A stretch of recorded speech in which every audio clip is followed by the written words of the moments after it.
nous sommes là actuellement dans cette maison à Vérone, la maison mère.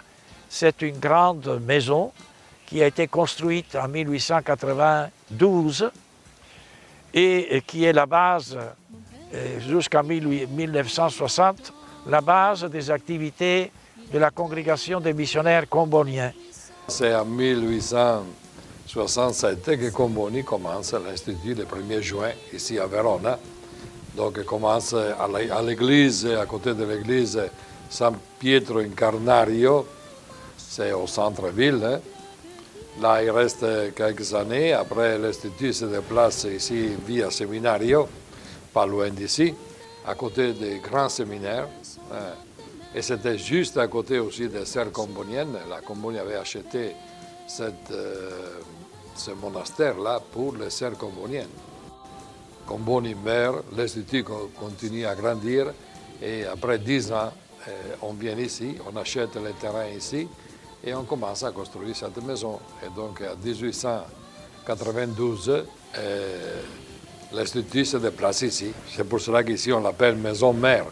En effet, ce serait la 3e maison de Comboni. Donc au commencement, cette maison ici, c'était l'unique maison. Hein. Après, ils ont commencé les autres, à Brescia, Padova, etc. Mais au commencement, c'était l'unique maison. C'était l'endroit où les cénacles, on peut les nommer, où venaient les étudiants, les prêtres, pour se préparer pour l'Afrique. Et c'est d'ici que beaucoup sont partis. Hein.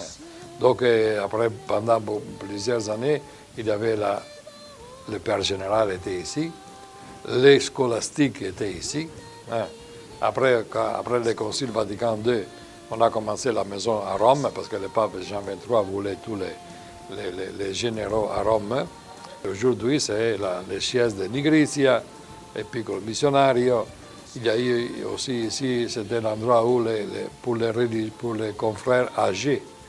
Maintenant, c'est plus comme ça, parce qu'on a construit une autre maison. Mais ici, il y a beaucoup encore de confrères âgés, mais autosuffisants. Hein.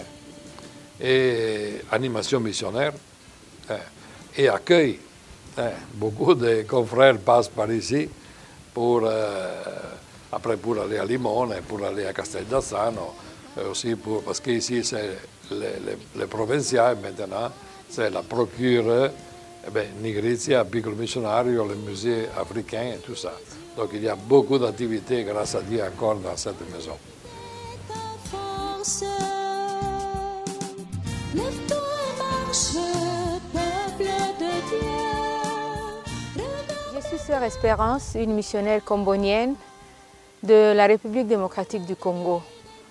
Je vis dans cette maison ici à Vérone comme missionnaire.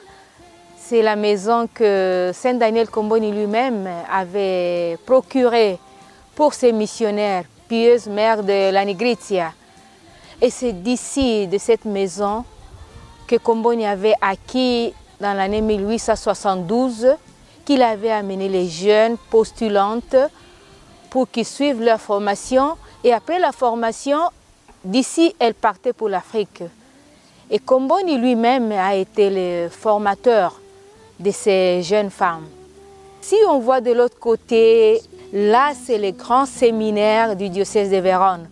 Comboni était dans ces grands séminaires-là, quand il avait entrevu cette maison où il y avait des dames bénédictines qui étaient en train de finir, puisqu'elles étaient restées 5, toutes âgées, et ne pouvaient plus continuer à y être.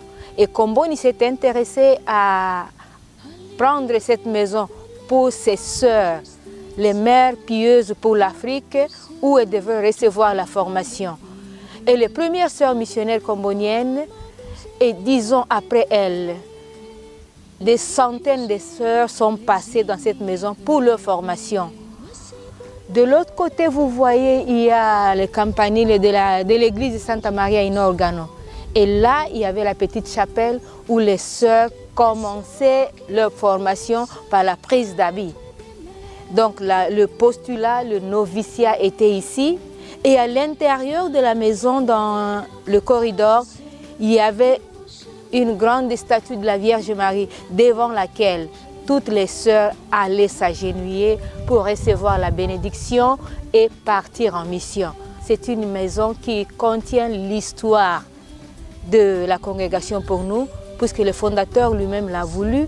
Donc ça, c'est un patrimoine où nous respirons l'esprit du fondateur, où nous cheminons sur les pas du fondateur, où nous rêvons et nous osons rêver pour faire ce que le fondateur voulait faire à ce temps-là. Et c'est dans cette maison aussi que nous tenons nos chapitres généraux, que toutes les rencontres importantes de la congrégation se tiennent.